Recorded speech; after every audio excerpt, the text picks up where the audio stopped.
ఇక రేపు ఏర్పడబోతున్న పాక్షిక చంద్రగ్రహణం ప్రభావంతో తెలుగు రాష్ట్రాల్లోని ప్రధాన ఆలయాలు మూతపడబోతున్నాయి.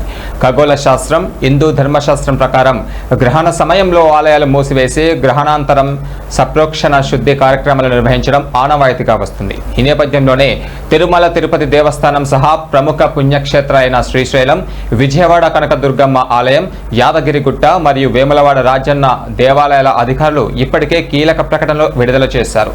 గ్రహణం ప్రారంభానికి కొన్ని గంటల ముందే ఆలయ ద్వారాలను మూసివేసినట్లుగా, ఆ సమయంలో భక్తులకు దర్శనాలు సహా అన్ని రకాల కౌంటర్యాలు నిలిపివేసినట్లుగా అధికారులు స్పష్టం చేశారు.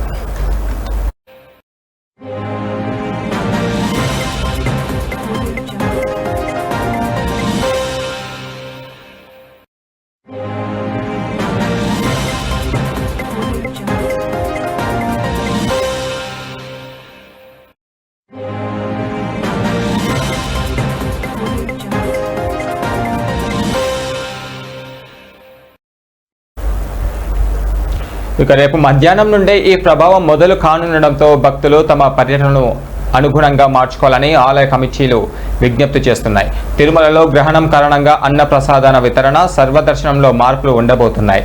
గ్రహణం మూసిన తర్వాత ఆలయాలు శుద్ధి చేసి పుణ్యహవచనం నిర్వహించి అనంతరం తిరిగి భక్తులను దర్శనాలకు అనుమతిస్తారు.